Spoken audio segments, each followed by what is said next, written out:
I was scheduled surgery for basal cell cancer on my legs. Both legs were going to have to be done.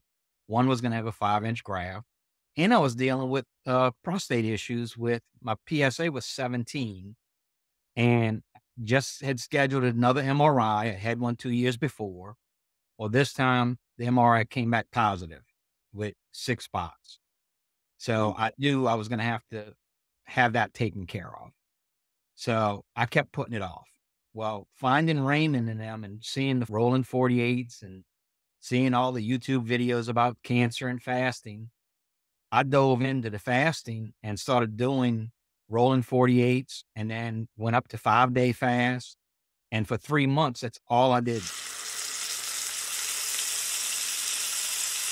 Hello, everybody. Welcome back to Carnivore Today. I truly appreciate you for joining us today. We're with Daryl Odom, also known as NOLA Carnivore on YouTube.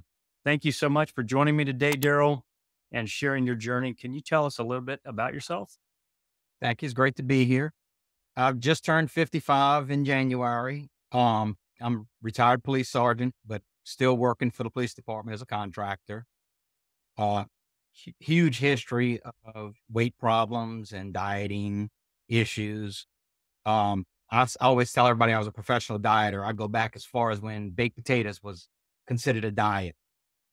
And I started to diet. I started this way because of I walked out of my doctor's office and the doctor had told me, he says, when you come back, we're going to talk about insulin to see exactly which one we're going to put you on. At that time, I was already on 3 medications for diabetes, and it was just getting worse. And I knew that something had to be done. Well, the second I walked out, I had done keto before, Atkins and Wheat Belly with Dr. Davis and followed their protocols and lost. My wife has done the same thing. So I got home and we started keto. We threw everything out the house, got on the bandwagon of doing the induction phase and going through the, which is now ketovore, really, almost carnivore. And I wish I'd have realized that years ago that going on the induction phase was carnivore and you could do it long term. I had no idea. But we started that and I started seeing my blood sugar come down. And by January, I think it was down to like 6.9 from 11 for my A1C. My Wow. blood sugar on my highest test was 456. When I did that test and my A1C was 11, my fasting blood sugar was 256, which is horrible. And that Wow. was with probably 8 hours of fasting. Fasting was hard as could be to try to do on the SAD diet, the Right. eating all the junk foods and all. Well, as I was working out my way down, and my wife was right along with me doing the same thing, we discovered Dr. Barry. Well, I had so many health issues. I had surgeries over the years. I tore my ulnar nerve, was on medications for that, was on pain medicines, muscle relaxers. That led to my first surgery, led to them coding me and going on blood pressure medicine. Well, in a year, I was on statin.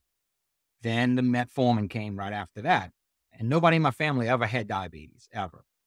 So it was kind of unusual that I got it. So just figured surgery caused it and whatever damage was there was there. Hmm. Followed the doctor's advice the whole time. One medicine led to another. Acid reflux started. Then I started getting plantar fasciitis. The doctors were testing everything for the nerve pains I was having, found neck and back damage, started on injections, set the surgery. I canceled surgery, didn't want to do it for my back. Everybody I knew that had neck and back surgery had issues afterwards, especially as extensive as mine was going to be. Well, the medications just snowballed. And I was on, I'd say about 18 at one time with Wow. Claritin, Flonase. I always had sinus problems for years. The and I took the medicine every time a doctor would say, "Hey, try this one, change. We're going to change this one." I believed what he was saying, and that hey, the medicine's going to help out. Well, when I walked out of that doctor's office, and he told me I'd have to start insulin, and I was already doing 3 medications, and nothing was working. My blood pressure was still high, and I was on 2 different blood pressure pills. It's like something else is going on. I have to try something. And I knew the weight was an issue. Mm. I was still over 300 pounds. My wife and I had lost, I think I'd lost 35 pounds from November of 21 to February doing keto. Of course, we fell off of it, went back to regular eating, had that visit with the doctor and had the eye opener. Well, finding the big change from going to keto, I was losing. I mean, I probably lost another 35 pounds from that August of 22 to January of 23. We Mhm. found Dr. Barry and went down a rabbit hole on Dr. Barry and went every video that I could watch and then found Dr. Jason Fong with the fasting, found Bella with Steak and Butter Gang and Raymond. And we just went all in for carnivore. January 1st, we started it. We made our mind up after Christmas, after doing the keto snacks and my wife was good at it. She can bake everything with almond flour and learn how to make everything that we'd wanted. But we realized that we needed to get rid of all of it and see what would happen. At the same time, I was dealing with I was scheduled surgery for basal cell cancer on my legs. Both legs were going to have to be done. One was going to have a 5-inch graft, and I was dealing with prostate issues. With my PSA was 17, and just had scheduled another MRI. I had one 2 years before. Well, this time the MRI came back positive with 6 spots. So I knew I was going to have that taken care of. So I kept putting it off. Well, finding Raymond and them and seeing the 48 out rolling 48s and seeing all the YouTube videos about cancer and fasting, I dove into the fasting and started doing rolling 48s and then went up to 5-day fast. And for 3 months, that's all I did. I'd fast and I'd what they call feast, learn the way to eat enough to where when I'm fasting, it didn't really bother me, and it still doesn't. I can fast now 3 to 5 days and don't even think about it. Nice. But, went to the urologist and was having the procedure, the biopsy done, and he's in there, and this is one of the top machines in the US. There's only 2 of them right now, and Tulane University has one of them. He's doing the biopsy and talking the whole time, go, "Yeah, we'll have to see which, treatment we're gonna be using," and, "Oh, here's another spot," and telling the tech that was doing the biopsies, "Here's another spot. Go ahead and take that." Did all that. At the end of it, tells my wife, "Okay, we'll discuss when the biopsy comes back of typing it, of what it's gonna be and how we're gonna treat it, whether we have to do, radiation or whatever, we'll decide later." Well, it took 2.5 weeks to get the results back. When it came back, my wife and I were sitting there waiting for him, and the PA came in. That his assistant came in and finally with the results. And I've known him for a long time with all the hospital visits I spent with my surgeries on my arm. Mhm. And he walks up and he goes, "I can't tell you, doctor, the doctor's not gonna, he wants to tell you himself." I said, "Come on, Charlie, tell me." And he goes, "It's all dead." And I was like, "What?" Wow. He goes, "Every sample is dead." He says, you had a 1 on one of them, which is nothing." And I said, "That's just a misreading on it." He goes, "It's all dead." Well, the doctor comes in and he said, "Don't tell him I told you." I said, "Okay." He comes in, and so we act like we didn't know. And the doctor goes, "I guess I'll see you in a year." And I asked, I said, "What?" He goes, "It's saying it's all dead cells now." But then he turns to my wife and goes, "Well, with prostate cancer, because my PSA was still high and my prostate was twice the size of what they say it's supposed to be. Mhm. I had no symptoms. By then I had nothing, no night symptoms or anything. He tells my wife, goes, "Well, a low fat diet is what they recommend for this to make sure it don't come back. Make sure you take his skin off his chicken and lean meat if he's going to eat meat." And I was so close to, my wife had to hit me because I was going to say, "But all I eat is meat." And he's a vegetarian. So he was he was going on about that, and my wife just looking at me and just smiling. And when we walked out and go, "Well, we know something worked, whether it's the carnivore diet or fasting."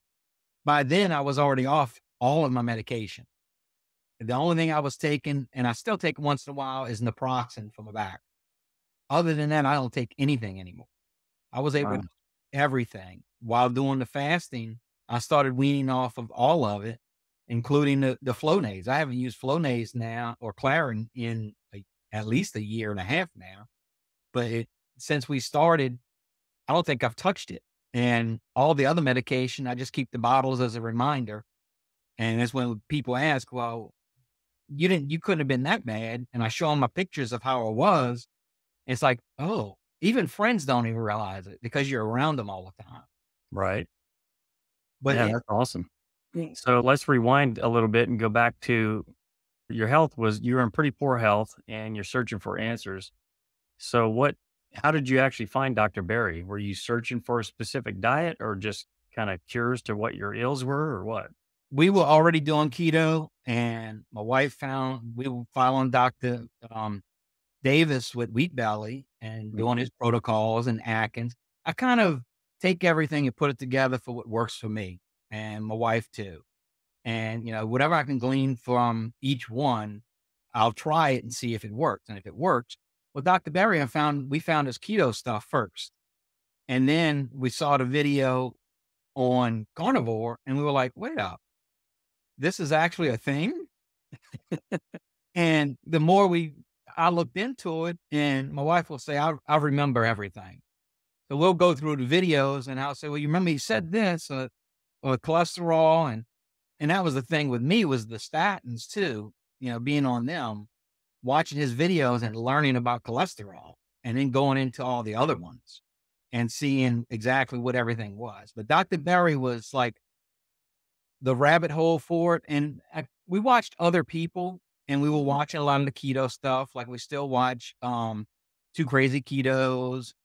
Um, we still in their community and a few other communities, but Dr. Berry led me to Dr. Bella and to Raymond and Jason Fong. And I kind of just watched everything from the beginning, from his years ago, all the way up and went through all of it and found Dr. Baker and started watching Dr. Baker at the same time. And then Dr. Chafee and trying to learn everything. Well, once we did that, we knew it was something we had to do. And my Nice. wife was already on the no seed oils. Like she read the labels for everything. That's awesome. Yeah, and I figured if I'm eating clean or clean enough, then it was good enough, and I was having results. But Very she cool. went to completely the opposite to where we got rid of everything. That's in my opinion, that's the best way to go about it. Just get rid of the stuff out of the house that makes a temptation or can make you sick and move forward from there. So where did you actually start? Once you decided, this carnivore diet is kind of crazy, but I'm going to try it. What were your first steps? We decided both of us January 1st of 23, we said, okay, no more vegetables, no more any of that. We're just gonna do the carnivore diet and eat eggs and eat everything that they said, the butter and all that. And our friends thought we were crazy. I mean, they thought we were crazy doing keto, but they were seeing some results. So it was kind of, they'd say something, but then would say, well, yeah, but I got off this medication this week. And doing carnivore, once we started getting into it, then we just went to meat and we got rid of everything else in the fridge, everything in the pantry. We'd catch the sales where people will say, oh, it's too expensive to eat steak. Well, down here in New Orleans, I don't know if it is the same everywhere else. We watch an app that tells us the sales circulars for the week. And we watch for when the ribeyes and the T-bones and the strips go on sale. At this past week, we got bone-in ribeyes for $4.99 a pound. Deli Wow. meat is $7.99 and $9.99 a pound here. Wow. And would you rather Hold up. Hold up. I got to stop you there. What's this app that you're talking about? it's called Flip. It's a free app, and you put in your zip code, and it tells you your local stores, Okay. and it shows you the flyers every week. So Okay. every Wednesday, most of ours, like Rouse's and Winn-Dixie, which is becoming Aldi, they show theirs in Walmart. They're all on there, and you can see when the sales are going on and who's got what.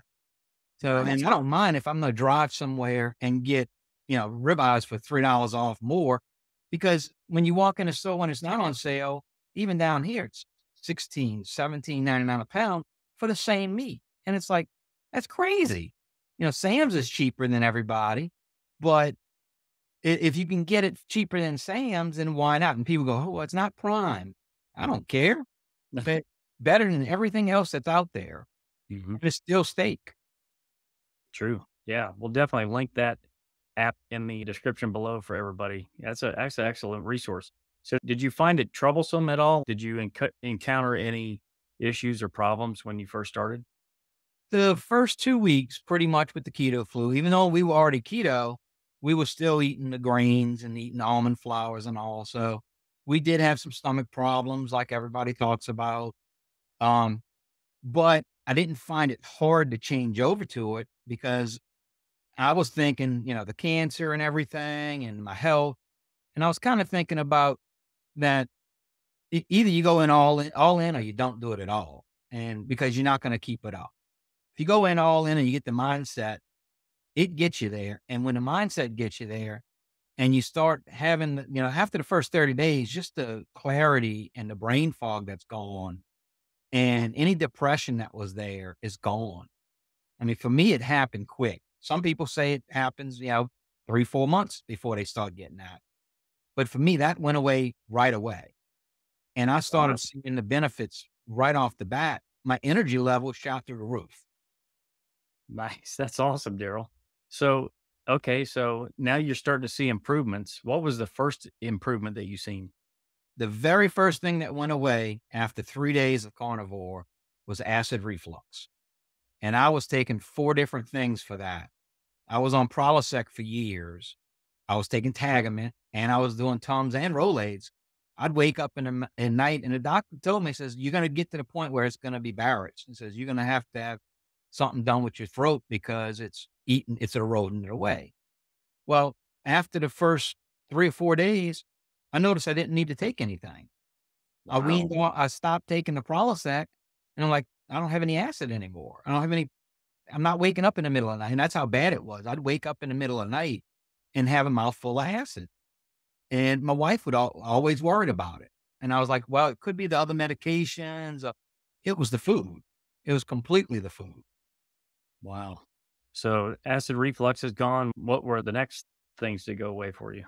I'd say within 2 weeks, my feet stopped hurting, which I had plantar fasciitis, and I got shots in them every 4 to 6 months. That was nonstop. Same thing with my knees. I was getting injections in those all the time. So how long did you have the plantar fasciitis?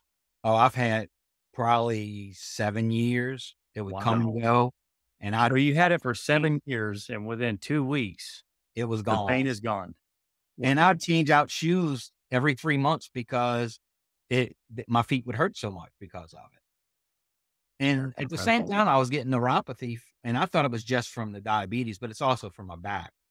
My feet was starting to go numb on me, and that was scary because I had worked the detail years ago at a hospital and watched people go in hyperbarics that slowly they'd lose a toe, then they'd lose a foot, then it'd be up to the knee. And I knew, what was causing it because you'd see the people coming in eating honey buns and brownies as they were coming in. Wow. That's incredible. So now you're off of medications, your injections for plantar fasciitis in your knee, and you're off of the stomach medications for the reflux. Um, you mentioned other ailments that you've had. So what was your next in line? Well, by that time, I was down to taking just metformin. I was off Farxiga and another diabetes drug. So I was still staying on that just because, the doctor said, "Oh, keep it up until your A1C is down low enough." Well, by I guess it was 3rd month, it was before KetoCon, I stopped the metformin because my A1C went down to 5.9. And I was like, "Okay, I don't think I need it." My blood sugar, and I still test. I know people go, "Oh, you don't need to test all the time anymore." I still test it, and my blood sugar wasn't running over 115 during the morning with dawn effect. And, some people go, "Oh, that's high," but not they don't know about we were never taught about dawn effect on blood sugar. Hmm. We were just taught, "Oh, well, if you track it in the morning, that's when you should do it because you slept all night," not Right. realizing exactly what happens in the morning to the body. Right. So for those that don't know, can you explain the dawn effect? Dawn effect is just when you sleep at night, your body's processing everything that's in it. When you go to wake up in the morning, your body gives you a shot of adrenaline and sugar glucose to wake you up and to get you going for the day. And that just makes it to where your body starts moving faster. And it usually is supposed to go down as you wake up and start moving and doing stuff. Now, with diabetes, it doesn't go down. It just keeps going up, but it's never that low with diabetes. At least it wasn't with me. I'd wake up in the morning and my blood sugar would be 198 and it was horrible. And then it would go up even higher during the day because of what I was eating. Wow. Wow. Yeah, that's incredible. So you're still on metformin at up until what, KetoCon last year? Or KetoCon last year, right? Okay. Really at probably April, the beginning of April, I completely stopped that. I had already Okay. stopped all my pain meds and muscle relaxers and all that stuff. I found I didn't have the inflammation and I had the same amount of pain level from not taking it as I did taking it. So it was like, okay, it's not doing anything for me. So why Right. take any of it? That makes sense for sure. Yeah. So at what point did you get the diagnosis of your basal cell cancer? I had it from, I would say, May of the year before of 22, probably. Hmm. It was small and I just left it alone, didn't keep going back. Well, then went back in, I think it was July of 22. And then the doctor was like, okay, we're going to take the biopsy again. And they took a biopsy of a second section, and one came back as nodule and one came back as a different type of basal cell. And I kind of kept putting it off and putting it off. And I'd go and they'd keep doing a biopsy to double check it. And she gave me this cream to start using by November. And I was like, I'm not, but cream's not going to do anything for that because I had it before and I had to Right. have surgery and they dug it out and all. I said, I'll just have to wait. And after the first, after, because I didn't expect that to go away. I thought that was going to have to be surgically removed. Well, Hmm. by, I would say, March, I went back to the dermatologist, went in, we were scheduling, they had scheduled for the size of the skin graft and scheduling surgery. And I'm sitting there and she's looking at it and she goes, hold on, let me check some. And I'm like, okay, I still have a spot. I had a spot there, looked like a tan spot instead of being red and raised and all like it was. Hmm. She goes, I got to take another biopsy and we're going to have to see. Well, she takes the biopsy off of it, off both of them again, calls me 3 days later and goes, "We're canceling your surgery." And I was like, "What?" Because we're canceling. I'm thinking it's worse, that it's Right. deep in the bone, or she goes, "It's gone." She goes, "You must have been using that cream I gave you." I said, "No." I said, "The only thing I did was change my diet. That's it." And she couldn't believe it. I mean, because she had seen it from day one, how it grew and got worse as it was going. It was slow, but it still kept growing. Hmm. And when I walked out in there, I was like, okay, there's something going on with this. And that was with doing the fasting for the prostate and all. And I Right. was like, okay, this really works. And there's no doubt about it. Some people might have different results, but my results and my wife's results have been amazing with carnivore and with fasting. Now I do fasting, she doesn't. She hasn't gotten into that yet. She probably will, but it takes her a little longer to get into to stuff like that. Right. Yeah, But that's awesome. So how long were you on the carnivore diet before you got that call? I was January to March, so it was 3 months carnivore with fasting. That's Like, incredible. within 3 months, I mean, I don't even think the keto had anything to do with it because I was keto for 5 months before. I don't think Hmm. it had anything to do with it because it was still in the same status when I went in January, Hmm. and then by March, it was completely gone. Right. Wow, that's awesome. So you'd mentioned prostate cancer too. What was the situation surrounding that? Well, I had 2 years prior, I had a biopsy done and my PSA had gone up, but it was only, like, at a 10 at that time. Hmm. Well, it had gone up to 17 at my last visit in, I think it was November. And the doctor's like, okay, we're doing an MRI. Did the MRI again. This time it came back with, I think the MRI showed three 3 centimeter spots for sure. And he's like, we're going to schedule you for the biopsy. Let us know when. And I just kept putting it off. I didn't really have symptoms other than I did wake up at night a lot and having to go to the bathroom. That was my Mhm. only symptom.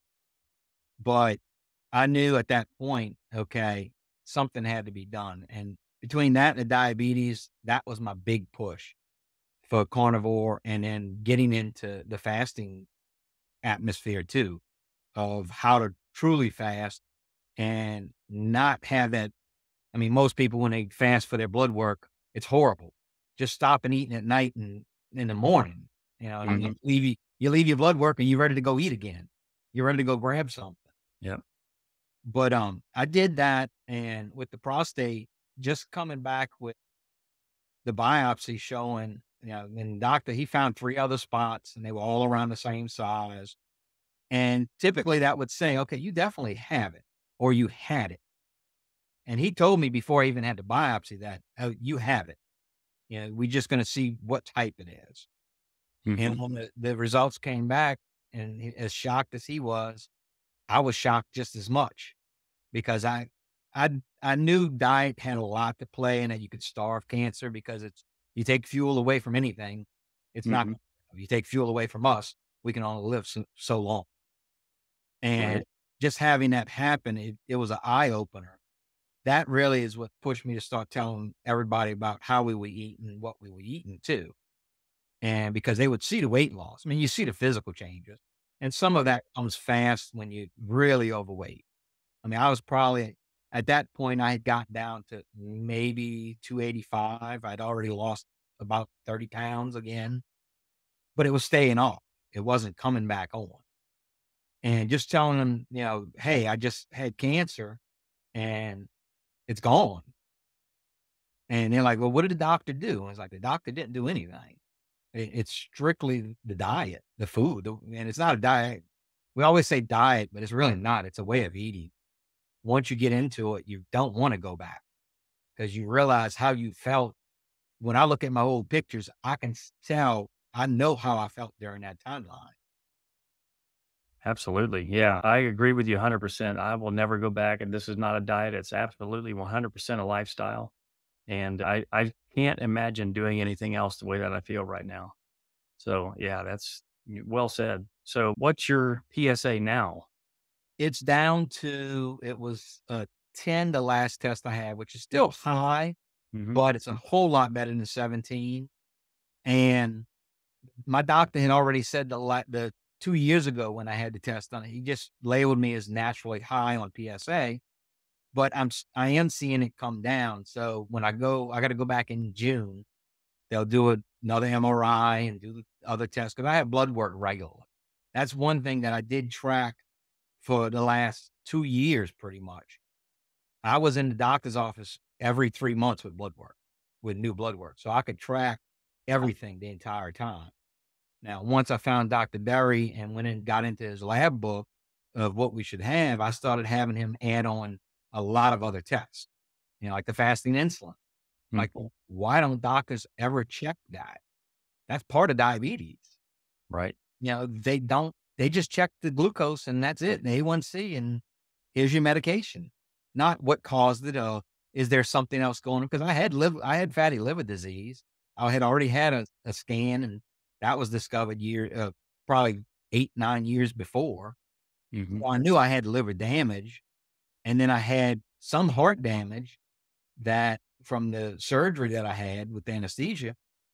I haven't had any problems now since I've been doing this. And I've stopped all the medications, so there's my blood pressure runs normal. My A1C now is down to 5.7, and I would expect when I go back this next time, it's gonna even be lower, probably in the normal range, because they always say 5.7 is still pre-diabetic, Right. but it's still a lot better than 11. Oh, for sure. Yeah, absolutely. So, with your blood work, from the time that you started the carnivore diet until your last blood work, how many months was that? And then what were the results of that blood work? Was there anything off or surprising to you? my last blood work, and it's funny because I wanted to experiment since my blood work's been consistent. And the funny thing is, I'm one of the few that my cholesterol has gone down every test, and I have it tracked. My wife did a spreadsheet on it. It's gone down every test, and my triglycerides have gotten down to almost near perfect, and my testosterone is up at 500, and it was at 123. And they were talking about the TRT replacements and all that. I'm like, no, I don't need any of that. And all of that's normal now. Now, this last test I had done, I did it. And Dr. Barry says, don't do do a 12, 14-hour fast. That's it. I was on a 5-day fast and I had it done on the 4th day. Well, my it was funny because my A1C went down 2 points, 0.2 amount, but my fasting glucose was 175. And Wow. my glucose hadn't been 175 in a whole year. And the doctor was just flabbergasted because he couldn't understand. I said, well, I made the mistake because I had a few other readings that were off. So Right. I tell all my friends, don't do it on a long fast unless you're just experimenting to see what's going to happen. Right. Uh, Do the 12 to 14-hour fast, and that's it. If you go that long. Right. Wow. So looking back on all these issues that you have resolved so far, is there anything that you're still working on? Well, I always say that the heart injuries don't go away. I mean, I damaged my back, my neck. Uh, I broke my tailbone. I've got a bone spur in my column, in my cord area. That's always going to be there, but the inflammation isn't there anymore. I still have the numbness in my legs, and I know now that that's from the damage in the back because I actually got feeling back in my feet once my blood sugar resolved. After about 6 months, I started getting the heat and cold back, which I hadn't had in a long time. I mean, I still had the motion, I still had the movements, but I didn't have the feeling, the sensation. Kind of like I have with my arm with the damage I have in it. I have the motor function on the nerve works fine. The sensory nerve doesn't work, but that started coming back.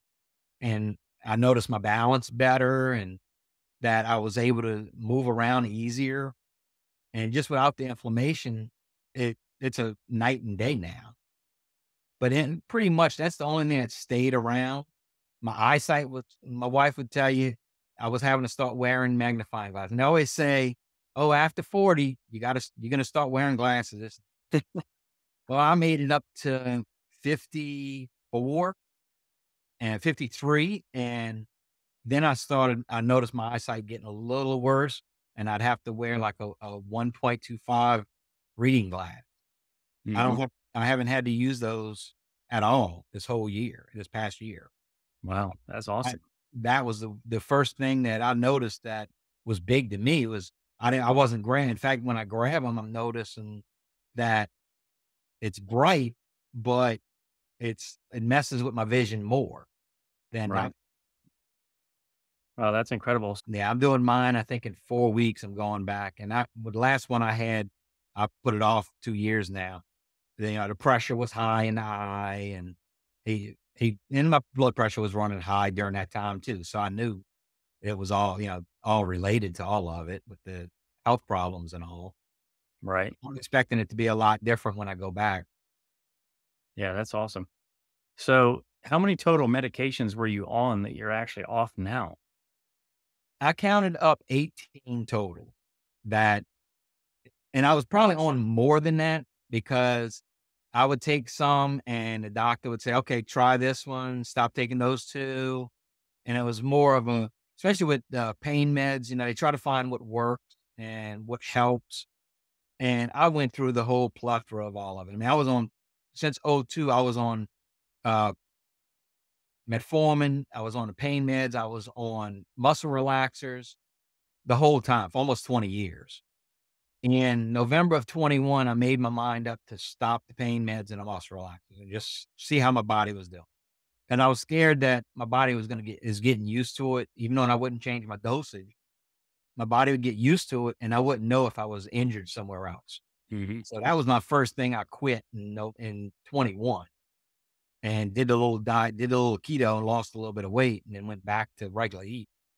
But, the medications and I posted on my Facebook site and in Steak and Butter Gang, I think, a picture of the medicines lined up because I was having to wear lidocaine patches on my back to help with the pain, the muscle relaxers, the antacids, all of that stuff.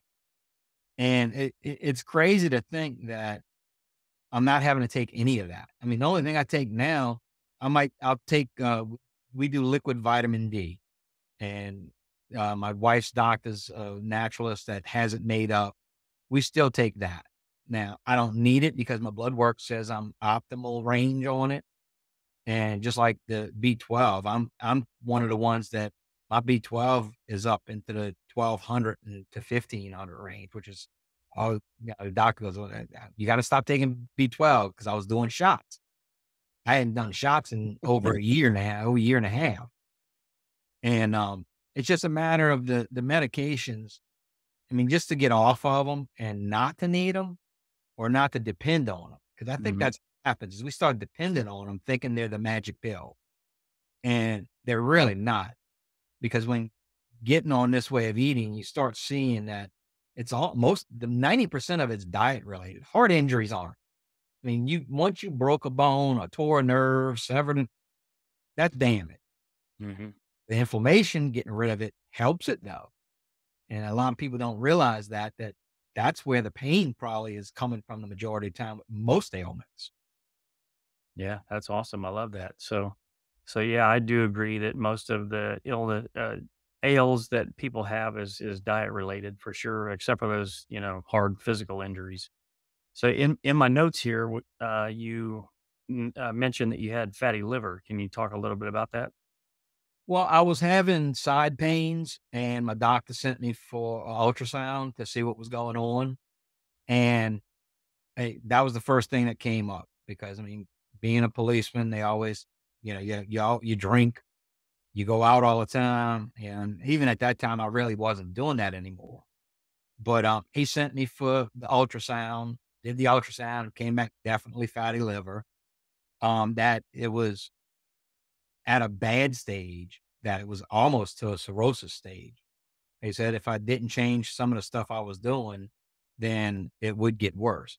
And I really didn't do anything other than the whole time I just kept eating like I was and never thought about it. I was thinking, okay, well, that's something you can't reverse. But in my mind, I kept thinking, well, the liver heals itself. The liver heals itself. And come to find out, all your organs have an opportunity to heal itself. Like people that have the gallbladder taken out, some form of quasi gallbladder that works. Hmm. Um, it's something though because all of my readings on my liver from 17 years old when I went in the army, I always had high bilirubin. Always, it never was real low. It was always above normal. This last year doing carnivore, my ALT, my AST, my bilirubin, all is optimal now. I love that. And my primary even told me, he goes, whatever you're doing, he says, your liver's fine now. He says, you don't have to worry about it anymore. He says, I can order another ultrasound. He says, but it's really no need to. Because I've had so many tests over the years with ultrasounds and MRIs and CT myelograms with my back. And I had the carotid scans done. Because when I was younger, I had a TIA and they never could figure out what caused it. And then after that, when the surgery happened, they're like, maybe there was something there. Well, it wasn't that. It was the medication during the surgery.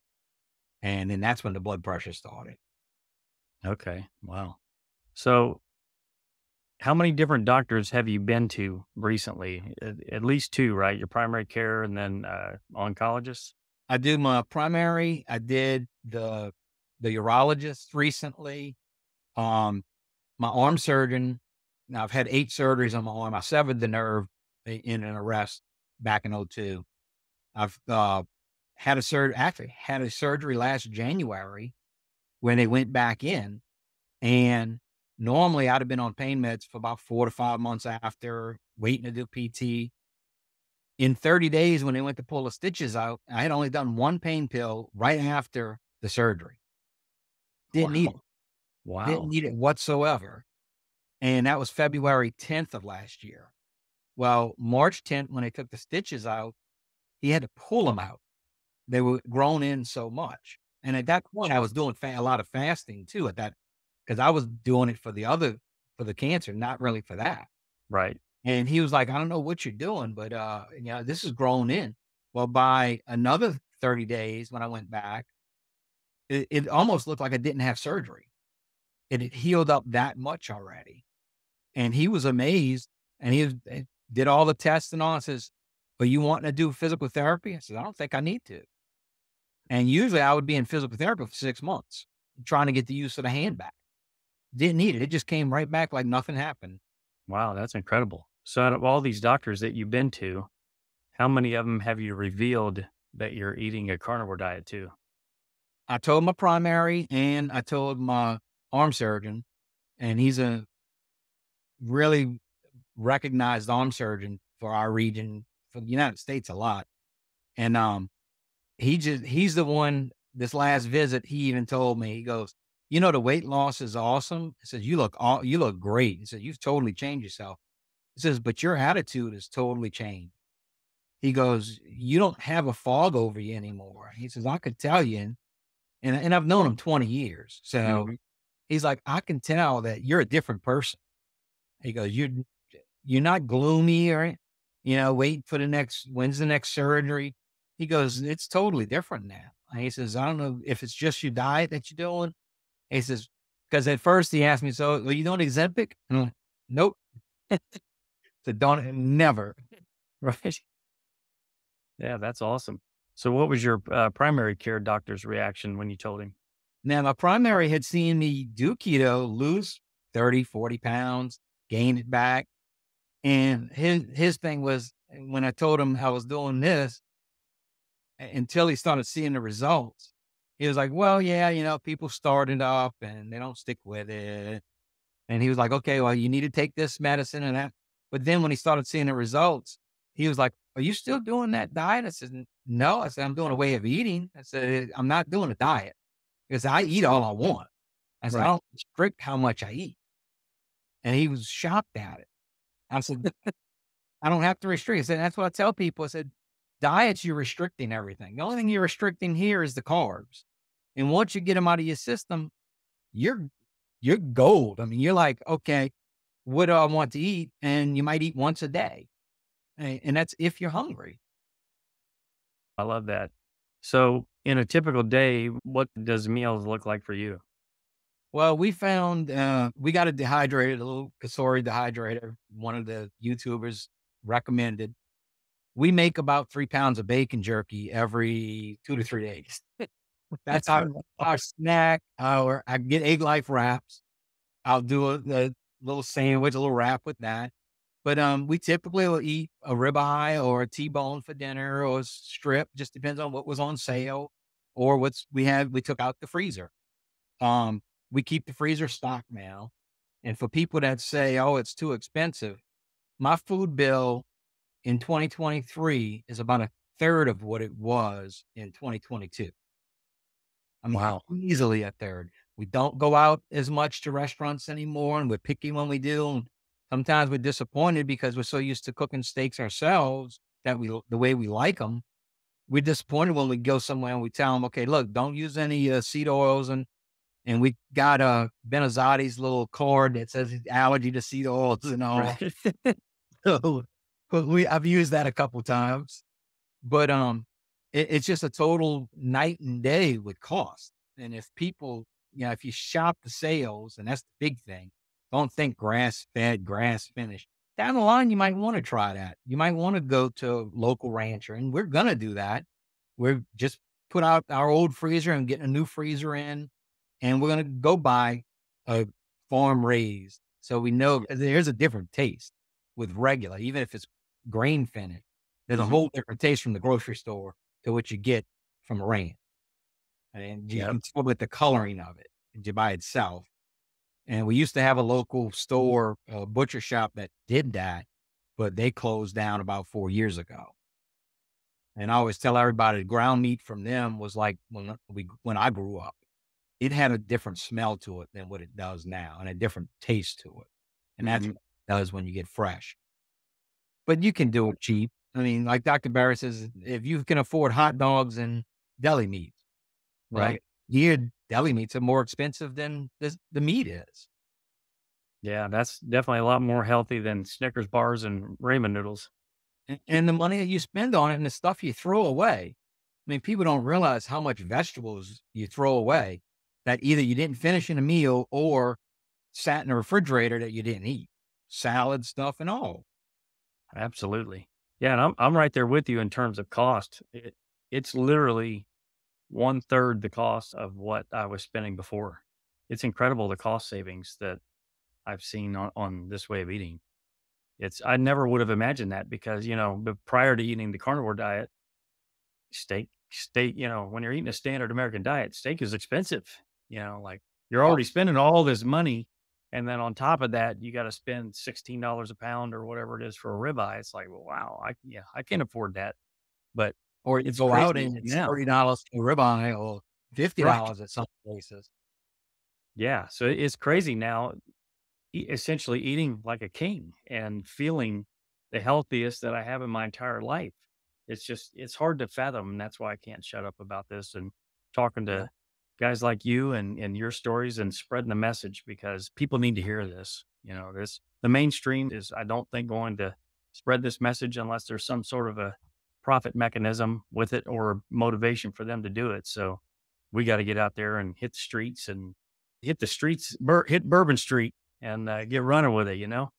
Well, and that's what is funny because I wear my carnivore shirts to church a lot of times at Nice. weekend. And my pastor actually he bought me this one, the beef cheese, Beef chief. I love that. right, carnivore on the back. And, just as a conversation starter. But like you said, I don't think industry took over Atkins. And people don't realize that. They took over the Right. keto movement, and Atkins, once he was gone, totally changed. All these snacks they put out and all the net carb, to me, it's fake. Yeah, net carbs, it's either a carb or not a carb. I agree. And, and them taking that over has changed. People know the keto name, but they think that's keto. Hmm. And they don't know what ketosis is because most people growing up, we knew what ketolysis, we didn't know what ketolysis, we know what ketoacidosis was. Right. When your blood sugar got so low and your body started eating itself. Hmm. You know, I learned about ketolysis from Atkins and wheat belly because that's what your body does when you're fasting. It's eating on its fat only, not the muscle. But people, if people would realize and get the word out, and the industry is going to start fighting it. And I think I see it already happening. Hmm. That the studies coming out and some of the stuff that other countries are doing is because they do know this does heal and it fights all industries, whether it's food or pharmaceutical. I mean, that's how many cures have we had from the pharmaceutical industry? We just had more pills. And a lot of times it's the same pill with a different name with one little thing else added because the patent ran out and they can Right. make a generic on it. Hmm. Yeah. It's a sad state of affairs. And I'm so happy to see channels like yours pop up and everyone else's, no matter how big or small that they are, spreading this message. And I'm so thankful that YouTube allows us to spread this message, at least for the time being. So we're reaching millions and millions of people at this point. So we just got to be careful of companies creeping into the carnivore space and attempting to do, similar things that they've done in the keto realm. But I think it's going to be a little bit harder Yeah. because beef, salt, and water it's pretty hard to molest that, you know? Yeah, it's natural food, not made food. Just like the fake meat they're trying to do that Italy just banned. Yeah, lab grown meat. It's Right. not meat. It's chemicals. It's a Right. reaction, just like everything else that they put out. And I can see from growing up. When I was growing up, I didn't have a weight problem until I was probably about 10 years old when we started eating raviolis and cereal and eating TV dinners. And then I started having, and I was the only one in my family that had a weight problem from it. my brother was always in good shape, but I could see from that time to now the change in the food. And that's what was because I got in good shape. When I went to the army, I was in great shape. And it was always the weightlifter diet, which was more of a high protein diet. Hmm. Same thing when I got in the police academy. I was in the best shape of my life. I was 165 pounds and solid. And I was eating tuna and chicken. I was still at that mindset that meat was bad for you. Fat was bad for you. That you're gonna I still remember the old adage of when you're 40 years old, you're gonna have 5 pounds of undigested meat in your colon. Yeah. Right. I remember that being told, Hmm. and that even doctors saying that. I was like, it kind of drilled it in you.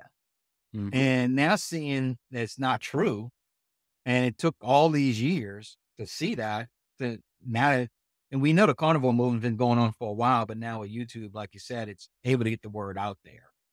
And that's what kind of drove me to even start a channel because I never thought I'd even start one. But Dr. Barry kept saying, just start a simple thing and put your story out there because Yes. that's what makes a difference. I mean, look at Carrie's and Dante's and everybody, just their story. And Sean, Hmm. potential carnivore, you know, I tell him all the time that his story is going to resonate for years and years and years and affect hundreds of thousands of people because nobody would believe that could happen just from food.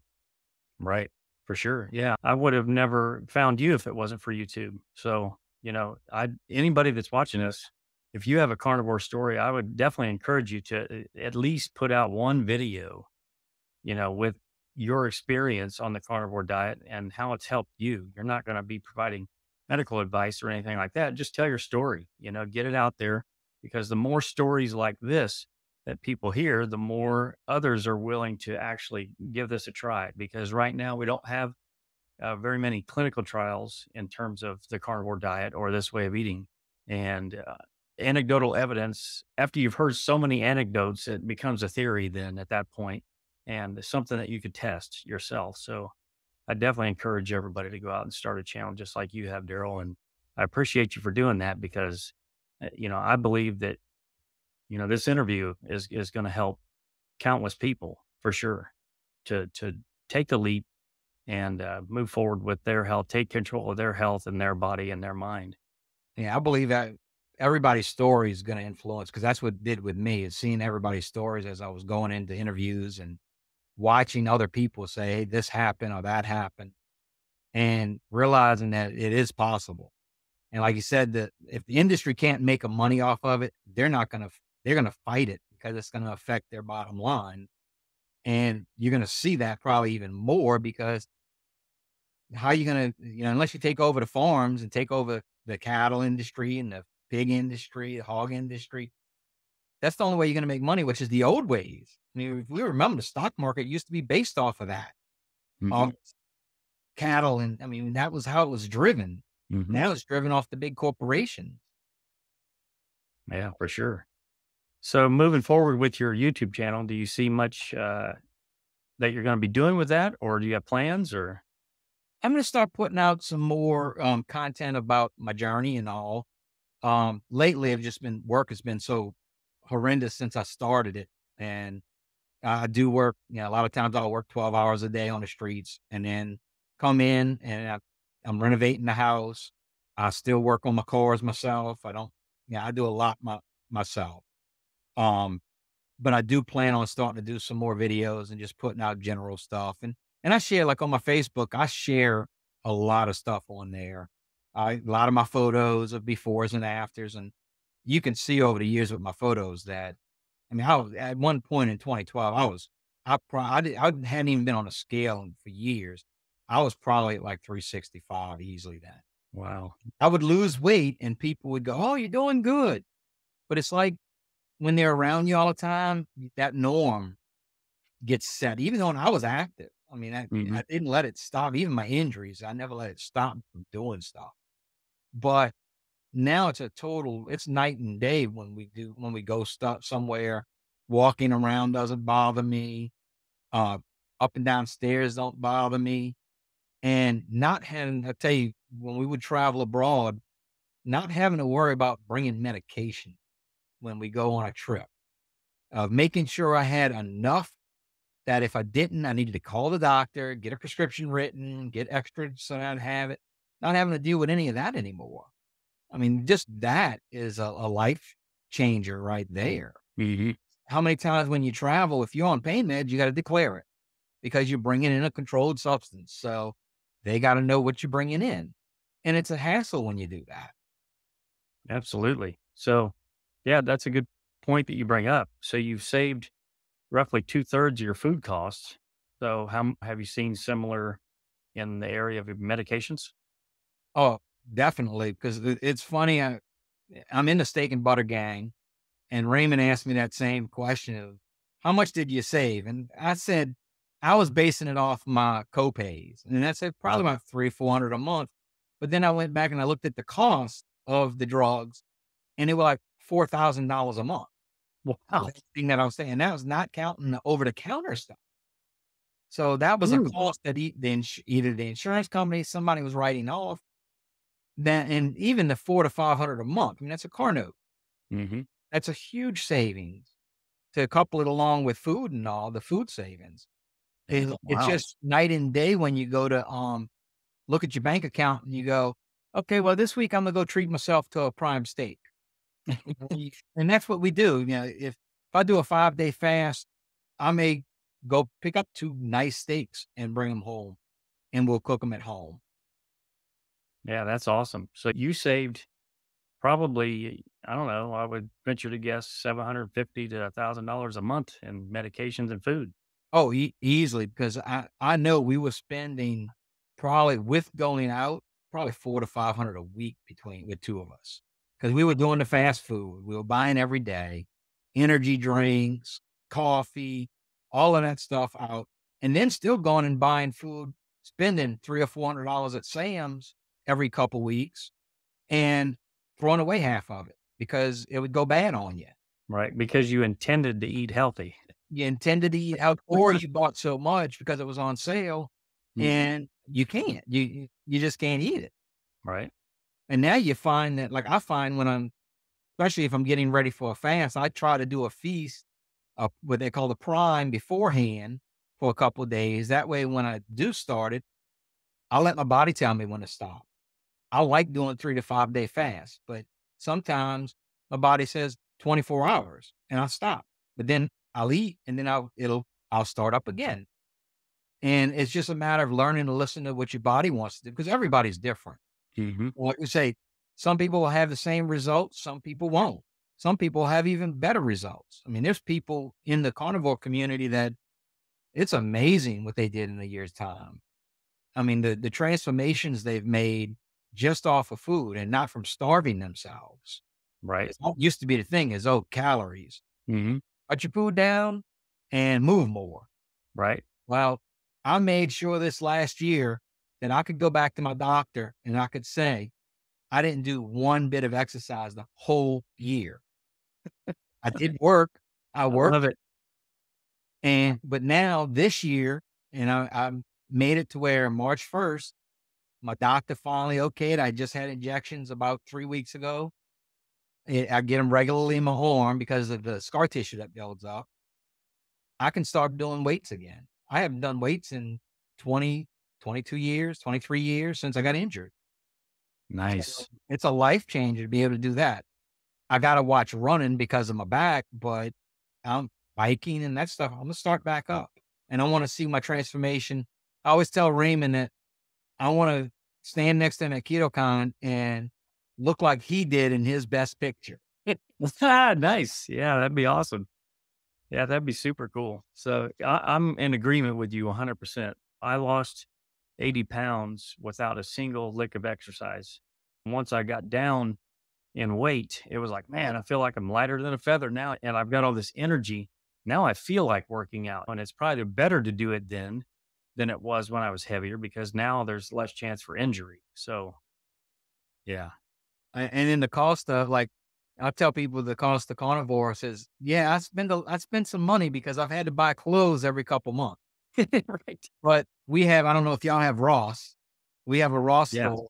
Yep. I love it because you can get name brand stuff cheaper than Walmart. So I would go there and I'd buy 3 or 4 pairs of jeans and some shirts. And then in another 2 months, I was going back buying again. I was making most of the work clothes. Yeah. Yeah. My pants kept shrinking and shrinking. I'm like, holy crap. I'm actually in the pants that I was in when I graduated high school. This is weird. I'm working to get back to my academy weight and academy size. When I started, I was a 48 waist. I'm at a 36 now. Oh, wow, dude, I that's was at huge. triple X shirts was my typical shirt. And I'm wearing large and extra large depending on the cut and the type of shirt. Right. My wife even says, you never would have worn a tight shirt in your whole life. And now that's all I like. And same thing with the pants. It's just amazing the amount of changes that you go through and the attitude change that you get too from Yeah. doing this. I love And that. the healing mentally of it to me is bigger than all of it. Just not having the brain fog and depression and, oh, the woe is me. I can't do anything about it. I do the same thing every time. And society has set us up with, this diet and that diet. This is Right. not a diet. This is just the way to eat. Absolutely. So let's touch on the depression there just a little bit. Like I was depressed, had anxiety, but the attitude that I had was, I'm a man. I'm not going to go seek help for something like that and get this clinical diagnosis and receive this stigma. Because in my mind, that would have made it even worse for me. I'm one of those unreported cases. Would you ever have a clinical assessment of Ye- depression? I was coming from the law enforcement. It was the same thing. It was always a stigma. And that's why you have these cases of PTSD and even in the military, it's a stigma in the military. They say it's not supposed to be, but it Mhm. does. And it gets you discharged out of the military. Law enforcement, same thing. Mhm. So you just wouldn't report it if there was something going on. But it was more of to me, it was a more of well, after my injury, it was kind of like, okay, well, I can't do that anymore. I'll have to learn to do other stuff. And I've done a lot. I mean, I had a little IT company that I did for a long time, did construction, stuff I probably wasn't supposed to be doing because of my injuries, but I was able to. But I find that the depression part for me was I was kind of waiting for, okay, when's the end? Because I tell people if I wouldn't have found this last year, I'd be lucky if I'm alive in 5 years because the damage that I was doing to my body with the cancer and all, I Mhm. know I would have been under treatment and doing chemo and following everything the doctors say and not questioning any of it because I wouldn't have known any better. We're told the doctors are quasi gods, that they know what to do and this is what you're supposed to follow. And nobody ever mentions nutrition. They tell you, oh, and this was the funny part years ago when I started the diabetes medicine. I saw a diabetic counselor, gave me the ADA diet. And I'm like, oh, it allows fruit and sweets every once in a while. And it's like never thinking that you got diabetes, none of that should be allowed. No. You should have your blood sugar as low as possible. But their thing was always the ketoacidosis. Oh, you got to watch because you don't want to drop too low, especially on the medication. And it's just society has lined us up for that, which Mhm. industries have lined us up because now, if you notice that, I mean, I'm sure you feel the same way that you you'd have never thought you'd feel like this from food. No. Yeah, strictly shopping from this section of the grocery store and not this one blows my mind every single day. And shopping time is like 10 minutes. Right. Yeah, and since I use the Sam's Club app, like, I don't wait in line. You can scan your groceries and pay on the app and then just show them the QR code as you walk out the door. I'm literally in and out in, like, 5 minutes. And that's like with Winn-Dixie here, they'll put a limit of 2 packs on a sale for the meat. I'll go hit 3 stores. There Or you my go. wife will be with me and she'll walk in separately and you gotta get there early for them because they sell out fast. Right. Yeah, that's awesome. So, have you had any experience with some of your colleagues, your fellow officers and things like that, have you had any interesting conversations or have you sparked a change in them in terms of their diet? I have several friends that actually started seeing my changes, and they started more on the keto side, and a couple of them, I probably got about 10 people so far that's doing it, but probably 5 of them are actually doing carnivore that jumped into it. And I was like, look, it's easier to me. It was easier to transition from keto to carnivore, but some people can just go right in. They eat a all or nothing. And I said, your first 2 weeks, 3 weeks, it's going to be horrible. And I had one just a few days ago, and he's been on it 5 days, and I told him about the DTs and the keto flu. He goes, "That can't happen." I said, "Look up the wheat belly." I'm gonna give him the wheat belly book and look at the history of wheat grain, of the modification of it, and what it affects, the area of the brain it affects. It's the same as the opiate section of the brain. Yes. That's why you crave it. Hmm. And he couldn't believe it, and then he called me up and he said, "Man, this is harder than quitting smoking." Yeah, it was easy to quit smoking. I said, Wow. "Dad, just stay." But he's all into it because it's saying he's on insulin. His diabetes was getting worse. He was starting to get sores in his legs, and he's already seeing a change in his blood sugar and having to cut back on his insulin. I mean, he's only been on it a week doing it. Wow. That's incredible. Yeah. And just think you're just getting started with your ripple effect and how many lives are going to change from here. That's awesome. I love that. Yeah, and the thing is, like, my wife joined me with this. She's down 85 pounds. One day I might be able to get her to come on, but she's the same thing, and she had even more of a challenge because she doesn't have a thyroid. It had to be removed. So Wow. she's lost 85 pounds just with food too. That's And incredible. off of all her blood pressure medicine, allopurinol, all that's gone. The only thing she takes now is her Synthroid. Wow. So between the both of you, how much total weight loss have you had? I'm at about 100, I'd say 105 for the carnivore phase of it. And she's at 85 pounds for the carnivore phase. Wow. So almost 200 pounds you guys have lost in about a year, right? And complete body changes, that's for sure. And I tell people that's just an added benefit, the weight loss. So Right. the health change is the main thing because that's what we did it for. Hmm. And people that go, well, I don't want to keep losing weight. I'm going to tell you, for the last 2 months, I was doing feasting and fasting. For the end of December, I actually put on 10 pounds, and I kept going. Something's wrong. I'm gaining weight again. Hmm. And I realized when I did my fast, it was all fluid and something I was eating. And so I cut back on my salt, got rid of the energy drinks because I was still doing them every once in a while, Hmm. and it dropped right back off. And Wow. the That's stalls are incredible. gonna come, and people don't think that. You're gonna stall out. You just gotta trick your body. Right. 'Cause your body's gonna wanna stay in homeostasis and stay at that one point, and it wants to find a balance. When you start tricking, and that's what I love with fasting, is you throw a 4-day, 5-day fast in, a 3-day fast, or a couple of OMADs in, your body doesn't know what to do. And so it's saying, "I need more food. I need more food," especially if you don't change your activity or you Hmm. increase the activity. And that's my next phase is I wanna get into more fasting again and start my exercising during fasting because I've seen, like, for me, fasting, my mind is the clearest it's ever when I hit Hmm. about the 3rd day, and I actually can see my glucose drop 20 points by the 3rd day.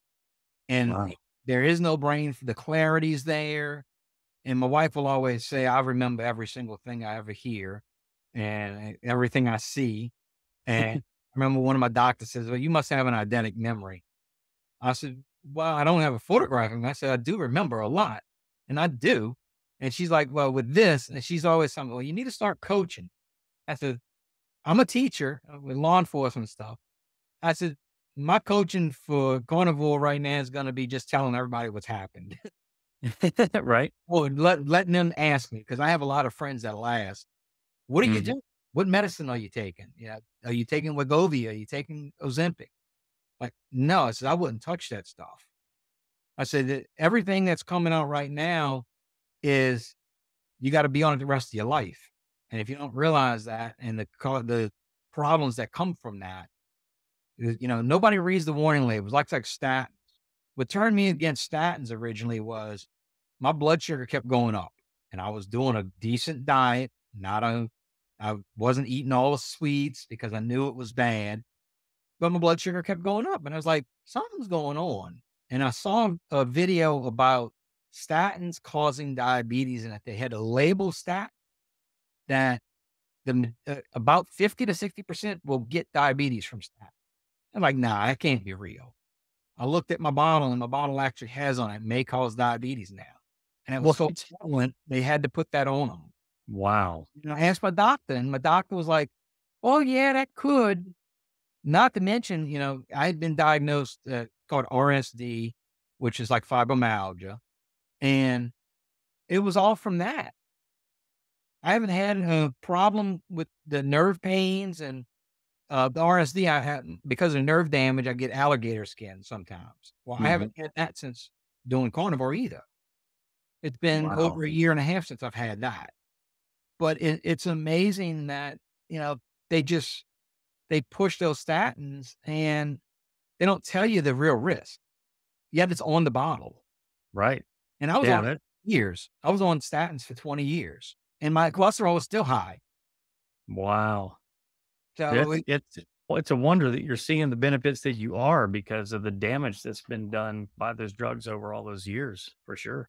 and I know I still have healing to do, and that's like I said with the fluid gain sometimes, I know that's my kidneys trying to clean it out, and probably my liver's still healing, Mhm. and I know it's not gonna be overnight. I mean, it took my lifetime to get to where I did, and I can say at 30 years old, I was in some of the best shape of my life. I was at 190. I was in lifting weights all the time on the job, and once I got injured, then it all went down from there. And Wow. just seeing the benefits and the damage, and just eating regular food, especially down here in New Orleans, and we're the food capital for Right. bad food. Yeah, Well, that and the couple with the law enforcement, aren't they synonymous with, like fast Dunkin' food. Donuts? Fast food. I always tell everybody when I worked the districts, we didn't have a donut shop in our district. We had a Circle K, and we ate hot dogs. There you go. Wow. Yeah, so now you're reversing back to 30, man, and I just love that. I actually told in one of the carnival groups in Sean's group, said 55 is the new 21. I said, because I'm anticipating at the end of this year to be in better shape than I was when I was 21 going on the police academy.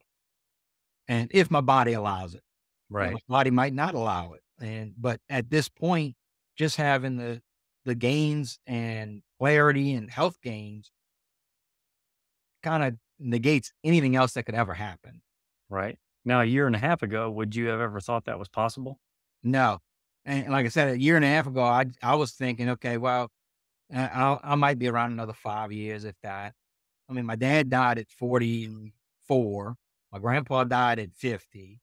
So it was a Wow. history of heart disease. Not realizing my dad was a cab driver. All he did was eat uh, fast food all the time and bad stuff all the time and Mm, sedentary. right. At least I was more active with the work I do and everything else that I do. But Mhm. still, it didn't make a difference because it's the food. Wow. I think this is a good point to wrap it up, Daryl, and I appreciate you for coming on and sharing your journey with us. It's no doubt gonna inspire tons and tons of people. So, can you share with everybody what your YouTube channel is? Uh, Thank you for having me on also. It's NOLA Carnivore Daryl, and it's YouTube or Facebook also. I started a page to kind of separate my personal life stuff to more carnivore stuff that I share. But I am inking things back into my personal too. Stuff back in and just to get my friends more interested in it. But that and want to tell you, I love the work y'all doing with the Healing Humanity show. That's a game changer with Jeff's story getting out and just the healing that comes from this way of eating. I mean, it's going to be a game changer for anybody that attempts it. And I tell everybody, try it. You've tried everything else. You did Weight Watchers or you did cabbage soup diet or slim fast diet, try it. That's all you can do. If you don't like it, you can always go back to eating like you were. Absolutely. Yeah. Actually, before we wrap up, what closing thoughts or advice would you have for somebody that's considering the carnivore diet? Like I said, I'd say just start it, research it. I tell it, I tell all my friends, go down the Dr. Barry rabbit hole. You're going to lead to everybody else. I give Carrie's channel, Dante's channel, I, Dr. Baker, all of them. Start researching. If you're the type of person that wants to learn about it and have to research it and see gains, do that. But if you're the type of person that can just jump in and do it, just start. You just have to start. Once you start, you get past those first 30 days. I say 30 days, you get keto flu or whatever, and some people don't have it. And I found doing electrolytes make a huge difference. Some people don't have that issue with the electrolytes, but I was one that did, and found using electrolytes helped me with my leg cramps and all at night. But keto flu, once you get through that, you're gonna in 60 days, you probably never want to go back. Because the second you cheat, you feel it. And the inflammation comes back very quick. And we see that in all of our communities.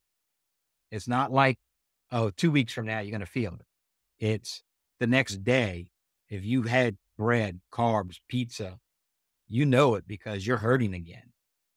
And that tells you what's causing the inflammation. It's not anything your body's doing. It's what you're putting in your body. Yeah, that's awesome. I love that. Thanks, Daryl, for coming on, and we appreciate you. And I'll make sure to put all your links in the description below for everybody, and as well as the Flip app. Is that right? Yeah, it's a pretty good free app to use for sales. Even if you're not on carnivore, it's a good app. But for Right. carnivore, you can follow the meat sales, and usually everyone has them. Awesome. I love that. Well, thanks for coming, Daryl, and we'll see you next time. Thank you. You have a good evening. You too. Bye.